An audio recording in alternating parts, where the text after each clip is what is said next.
Hello বন্ধুরা, আমি সাদিয়া জাহান নূপুর। আমি বাংলাদেশের একজন মেয়ে। আজ তোমাদের আমার জীবনের এক অসাধারণ ভালোবাসার গল্প শোনাতে এসেছি, যে গল্পে লুকিয়ে আছে অনেক প্রতীক্ষা, অনেক চাওয়া আর অবশেষে পরম প্রাপ্তির আনন্দ। তখন আমি কলেজে পড়তাম। আমার জীবনটা সাধারণ আর ৮-১০টা মেয়ের মতোই ছিল। পড়াশোনা, বন্ধুদের সাথে আড্ডা আর পরিবারের সাথে সময় কাটানো, এই ছিল আমার দৈনন্দিন রুটিন। ভালোবাসার মতো কোনো অনুভূতি তখনও আমার জীবনে সেভাবে আসেনি, বা বলা ভালো, আমি হয়তো সেভাবে কখনো ভাবিনি। একদিন কলেজে যাওয়ার পথে আমি আর আমার বান্ধবী সুমি হেঁটে যাচ্ছিলাম। পথেই একটা মোড়ে দেখলাম কিছু ছিল জটলা করে দাঁড়িয়ে আছে। তাদের মধ্যে একজন ছিল একটু আলাদা, যাকে দেখে আমার চোখ আটকে গেল। শ্যামলা গায়ের রং, লম্বা আর সুঠাম দেহের গড়ন আর চোখের গভীরতা যেন অন্যরকম এক আকর্ষণ তৈরি করছিল। সে আমার দিকে তাকিয়েছিল, আর আমার মনে হলো যেন এক পলকে সে আমার ভেতরের সবটুকু দেখে ফেলেছে।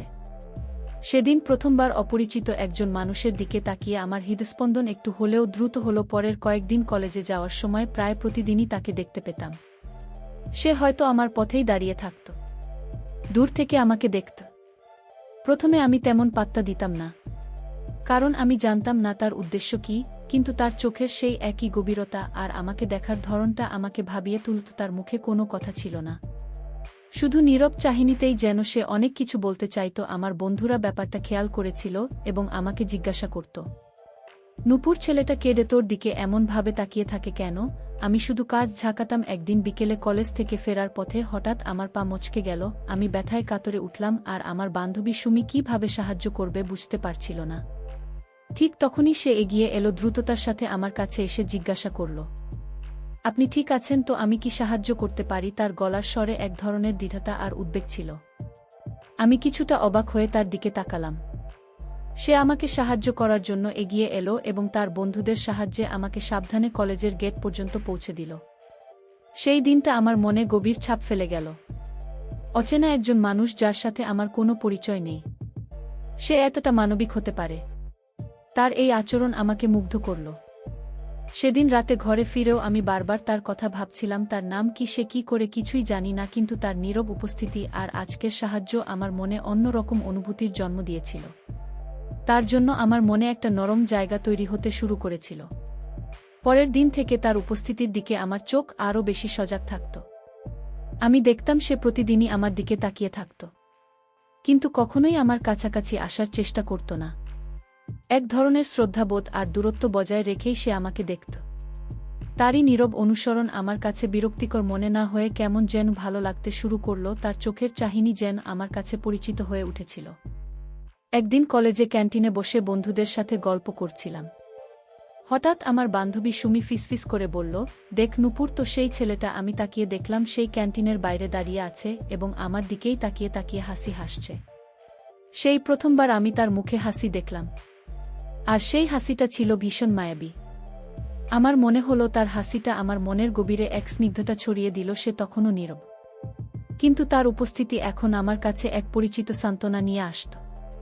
সেই দিনের পর থেকে আমাদের দুজনের মধ্যে অদ্ভুত নীরব বোঝাপড়া তৈরি হয়েছিল। সে আমাকে দূর থেকে দেখত, আর আমি তার উপস্থিতি অনুভব করতাম। মাঝে মাঝে মনে হতো সে হয়তো আমার জন্য অপেক্ষা করছে, কিন্তু কোনো কিছু বলতে সাহস পাচ্ছে না। আমিও তার কাছে যেতে পারতাম না, কারণ তখনও তার সম্পর্কে কিছু জানতাম না। এই লুকোচুরি খেলাটা আমার ভালো লাগছিল, কারণ এতে এক ধরনের নিষ্পাপ ভালো লাগা ছিল। তার ওই নীরব উপস্থিতি আর মৃদু হাসি আমার জীবনে এক নতুন রং যোগ করেছিল।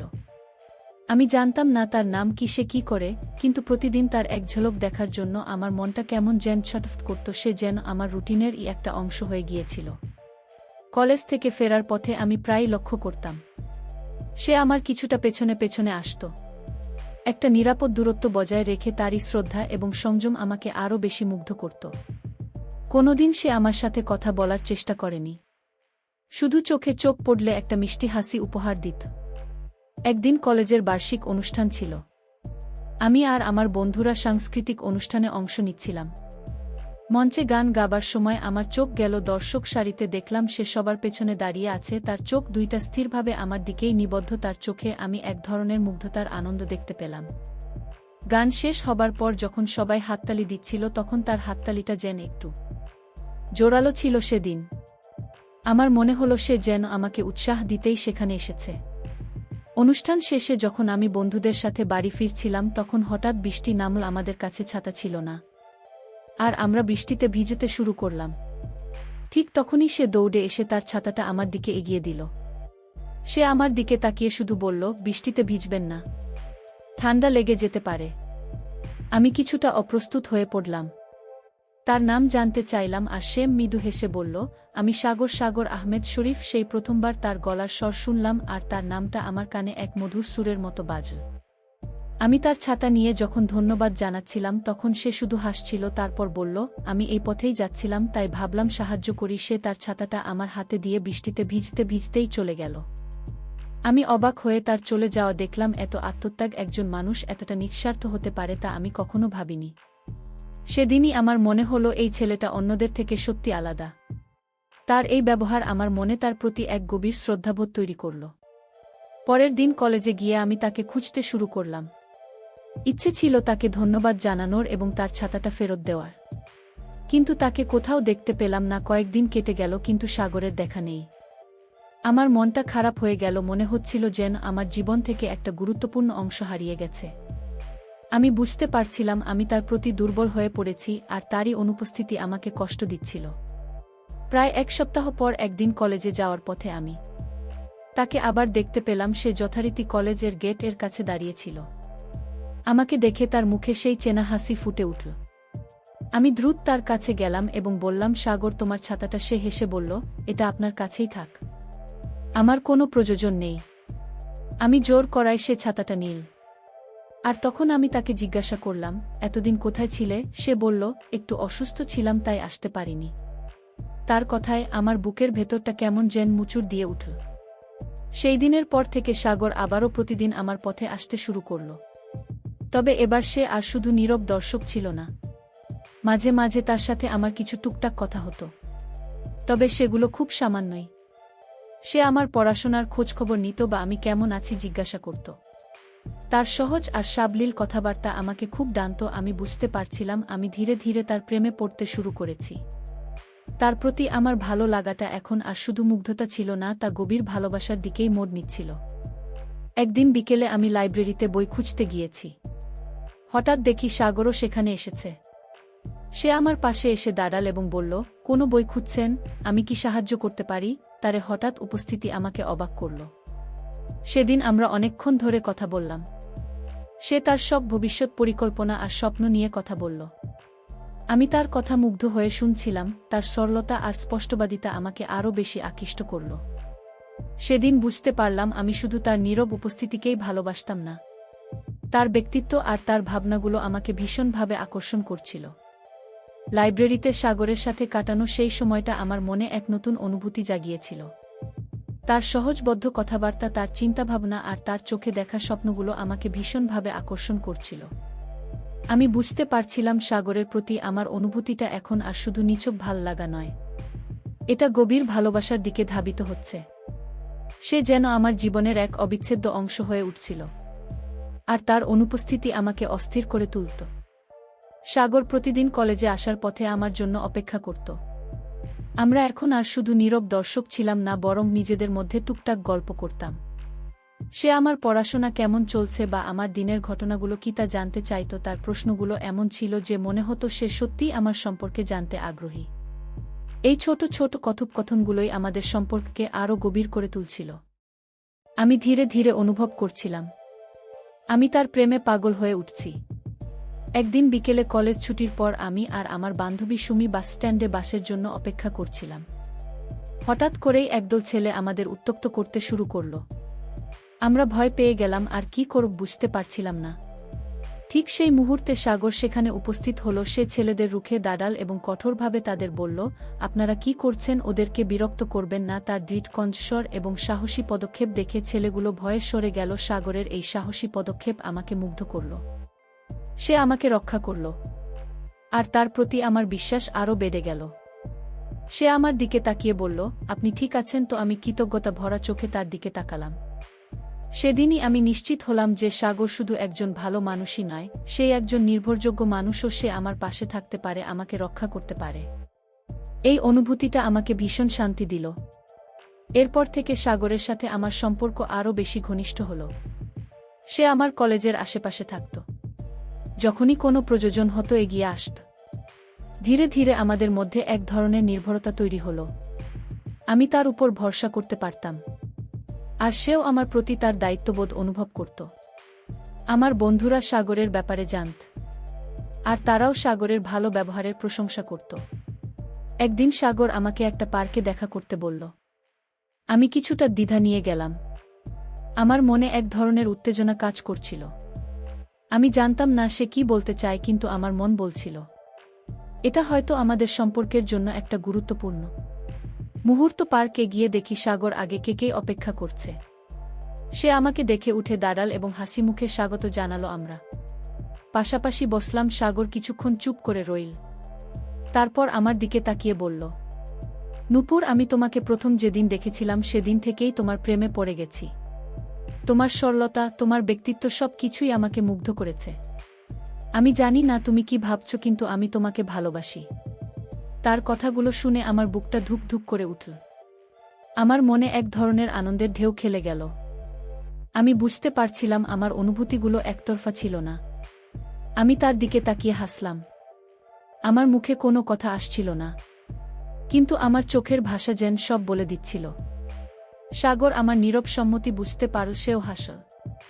আর সেই মুহূর্তে মনে হলো যেন আমাদের দুজনের পৃথিবী এক হয়ে গেল। সেই দিনটি ছিল আমাদের ভালোবাসার সম্পর্কের আনুষ্ঠানিক শুরু। যে সম্পর্কের জন্য আমি এতদিন অপেক্ষা করছিলাম, সাগরের ভালোবাসার প্রকাশ আমার জীবনে এক নতুন দিগন্ত উন্মোচন করল। আমরা দুজন একে অপরের প্রতি আমাদের অনুভূতিগুলো জানতে পারলাম। আর আমাদের সম্পর্কটা আরও গভীর হল। আমরা প্রতিদিন কলেজে দেখা করতাম। একসঙ্গে অনেকটা সময় কাটাতাম। সাগর আমাকে নিয়ে বিভিন্ন বিষয়ে আলোচনা করত। আমার স্বপ্নগুলো শুনত আর আমাকে অনুপ্রেরণা দিত। তার সঙ্গ আমাকে ভীষণ ভালো লাগত। আর আমি বুঝতে পারছিলাম আমি সত্যিই তার প্রেমে ডুবে গেছি। আমাদের সম্পর্কটা ধীরে ধীরে এগিয়ে যাচ্ছিল। আর আমি সাগরের প্রতি আরও বেশি নির্ভরশীল হয়ে পড়ছিলাম। তবে আমার মনে একটা ছোট দ্বিধা ছিল। আমি দেখতে পারছিলাম সাগর আমাকে কতটা ভালোবাসে, কিন্তু আমি নিশ্চিত হতে চাইছিলাম যেই ভালোবাসাটা কতটা খাঁটি। কারণ আমি আমার জীবনে এমন একজন সঙ্গী চেয়েছিলাম যে আমাকে মন থেকে ভালোবাসবে, বিপদে আমার পাশে থাকবে আর সারা জীবন আমার হাত ধরে চলবে। তাই আমি সাগরকে একটি পরীক্ষার মধ্যে দিয়ে যাচাই করার সিদ্ধান্ত নিলাম। একদিন আমি সাগরকে বললাম, সাগর, আমি তোমাকে ভালোবাসি, কিন্তু আমি তোমার ভালোবাসার গভীরতাটা বুঝতে চাই। আমি দেখতে চাই তুমি আমাকে কতটা মন থেকে ভালোবাসো। সাগর আমার কথা শুনে কিছুটা অবাক হলো, কিন্তু তার চোখে আমি এক ধরনের দৃঢ়তা দেখতে পেলাম। সে বলল, তুমি যা চাও আমি তাই করব, আমি প্রমাণ করব আমার ভালোবাসা কতটা খাঁটি। তার এই আত্মবিশ্বাসী উত্তর আমাকে মুগ্ধ করল। আমার পরীক্ষাটা কিছুটা ভিন্ন ধরনের ছিল। আমি সাগরকে বললাম যে আমার পরিবার আমার বিয়ে ঠিক করেছে, আর ছেলেকে বেশ অবস্থাপন্ন। আমি তাকে বোঝানোর চেষ্টা করলাম যে আমাদের সম্পর্কটা হয়তো টিকবে না, কারণ আমার পরিবারের পছন্দ অনুযায়ী আমাকে চলতে হবে। আমি তাকে বললাম, সাগর, আমাদের ভবিষ্যৎ হয়তো অনিশ্চিত। তুমি কি আমাকে সত্যি এত বেশি ভালোবাসো যে এই অনিশ্চয়তা সত্ত্বেও আমার পাশে থাকতে রাজি হবে? সাগর আমার কথা শুনে প্রথমে কিছুটা চুপ হয়ে গেল। আমি তার চোখে এক ধরনের কষ্ট দেখতে পেলাম, কিন্তু মুহূর্তের মধ্যেই সেই কষ্টটা দৃঢ় সংকল্পে রূপান্তরিত হল। সে আমার হাত ধরে বলল, নূপুর, আমি তোমাকে ভালোবাসি। কোনো পরিস্থিতি বা কোনো সামাজিক চাপ আমাকে তোমার থেকে দূরে সরিয়ে রাখতে পারবে না। যদি সত্যি এমন কিছু হয়, আমি তোমার পরিবারের সাথে কথা বলবো, তাদের বোঝাবো, আর তোমার হাত কিছুতেই ছাড়ব না। তার কথাগুলো আমার হৃদয়ে গভীরভাবে দাগ কাটল। আমি সাগরকে আরও বললাম যে আমার পরিবার চায় না আমি পড়াশোনা চালিয়ে যাই, বরং তারা চায় আমি বিয়ের পর সংসারের দিকে মন দিই। এই কথাটা আমার জন্য একটা বড় পরীক্ষা ছিল, কারণ পড়াশোনা আমার কাছে খুবই গুরুত্বপূর্ণ ছিল। আমি চেয়েছিলাম দেখতে সাগর আমার স্বপ্নগুলোকে কতটা মূল্য দেয়া। সাগর আমার দিকে তাকিয়ে বলল, তোমার পড়াশোনা, তোমার অধিকার, তোমার স্বপ্ন। আমি তোমাকে কোনোভাবেই তোমার স্বপ্ন থেকে বঞ্চিত হতে দেব না, বরং আমি চাই তুমি আরও বড় হও, তোমার স্বপ্ন পূরণ করো। সাগরের এই উত্তরগুলো আমাকে এতটাই প্রভাবিত করল যে আমার আর কোনো সন্দেহ রইল না। আমি বুঝতে পারছিলাম সাগর সত্যি আমাকে মন থেকে ভালোবাসে। সে আমার স্বপ্নগুলোকে মূল্য দেয়া, আমার পাশে দাঁড়াতে প্রস্তুত। আর আমাকে যে কোনো প্রতিকূলতা থেকে রক্ষা করতে চায়। তার ভালোবাসা নিঃস্বার্থ আর গভীর ছিল, যা আমি এতদিন খুঁজেছিলাম। আমি সেদিনই নিশ্চিত হলাম যে সাগরী সেই মানুষ যাকে আমি সারা জীবন পাশে চেয়েছিলাম। আমার এই পরীক্ষাটা ছিল আমার জীবনের সবচেয়ে গুরুত্বপূর্ণ সিদ্ধান্তগুলোর মধ্যে একটি। সাগরের কথায়, তার ধৈর্যে এবং আমার স্বপ্নগুলোর প্রতি তার শ্রদ্ধাবোধে আমি এক ধরনের মানসিক শান্তি পেলাম।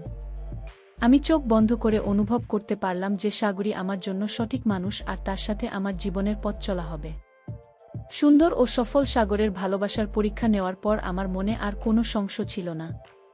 আমি নিশ্চিত ছিলাম যে সাগরী আমার জীবনের সেই মানুষ যে আমাকে নিঃস্বার্থভাবে ভালোবাসে এবং আমার স্বপ্নগুলোকে সম্মান করে তার পাশে থাকার সিদ্ধান্তটা আমার জীবনের সেরা সিদ্ধান্তগুলোর মধ্যে একটি ছিল। আমি দ্রুত আমার পরিবারকে সাগরের কথা জানাতে মন স্থির করলাম, কারণ আমি জানতাম আমার মা বাবা সব সময় আমার খুশিতেই খুশি হন। প্রথমে একটু চিন্তা ছিলাম, কারণ সাগরের সাথে আমাদের পরিচয়ের ধরনটা কিছুটা ভিন্ন ছিল। কিন্তু যখন আমি আমার মা বাবাকে সব খুলে বললাম, তারা সাগরের ধৈর্য, সাহস আর আমার প্রতি তার ভালোবাসার কথা শুনে খুব খুশি হলেন। তারা বললেন, ভালোবাসা যদি খাঁটি হয় তবে তা সব বাধাই পেরিয়ে যায়। তারা সাগরের সাথে দেখা করতে চাইলেন, আর আমি সাগরের পরিবারকেও আমাদের সম্পর্কের কথা জানানোর জন্য বললাম। উভয় পরিবারেই খুব ইতিবাচকভাবে আমাদের সম্পর্ককে গ্রহণ করল, যা আমাদের জন্য এক বিরাট স্বস্তির ছিল। পরিবারগুলোর সম্মতির পর আমাদের বিয়ের আয়োজন শুরু হল। দিনগুলো যেন স্বপ্নের মতো কাটছিল। সাগরের চোখে আমি আমার প্রতি গভীর ভালোবাসা আর শ্রদ্ধাবোধ দেখতে পেতাম, যা আমাকে আরও বেশি অনুপ্রাণিত করত। বিয়ের কেনাকাটা, আত্মীয় স্বজনের আনাগোনা আর চারপাশের উৎসব মুখর পরিবেশ সবকিছু আমাকে এক অনিবাল আনন্দ দিচ্ছিল। আমি অনুভব করছিলাম আমার জীবনের সবচেয়ে সুন্দর অধ্যায়টি শুরু হতে চলেছে। বিয়ের দিনটি ছিল আমার জীবনের সবচেয়ে স্মরণীয় দিন। লাল বেনারসি শাড়ি আর ঝলমলে গয়নায় আমি সেজেছিলাম। যখন আমি বিয়ের মণ্ডপে প্রবেশ করছিলাম, তখন সাগরের চোখে দেখলাম এক ধরনের মুগ্ধতা আর আনন্দ। সে আমার দিকে তাকিয়ে মৃদু হাসল, আর আমি জানতাম যে এই হাসিটাই আমার সারা জীবনের সঙ্গী। আমাদের বিয়ের সম্পন্ন হলো এক আনন্দঘন পরিবেশে। পরিবারের সকলের আশীর্বাদ নিয়ে বিয়ের পর আমাদের নতুন জীবন শুরু হলো। বাসর রাতে সাগর আমার হাত ধরে বলল, নূপুর, তুমি আমার জীবনের সবচেয়ে বড় স্বপ্ন। আমি তোমাকে সারা জীবন ভালোবাসব আর সব পরিস্থিতিতে তোমার পাশে থাকব। তার কথাগুলো আমার হৃদয় ছুঁয়ে গেল। আমাদের নতুন সংসার ছিল ভালোবাসায় পরিপূর্ণ। সাগর ছিল ভীষণ যত্নশীল আর সহযোগী। সে আমার পড়াশোনা চালিয়ে যাওয়ার জন্য আমাকে সব ধরনের সমর্থন দিত, যা আমাকে নতুন করে শক্তি যোগাত। আমাদের দিনগুলো কাটতে লাগল সুখ আর ভালোবাসার মধ্য দিয়ে। সাগর তার কাজ আর আমাকে নিয়েই থাকত। আমরা একসঙ্গে ঘুরতে যেতাম, সিনেমা দেখতাম আর নতুন নতুন রেসিপি নিয়ে রান্না করতাম।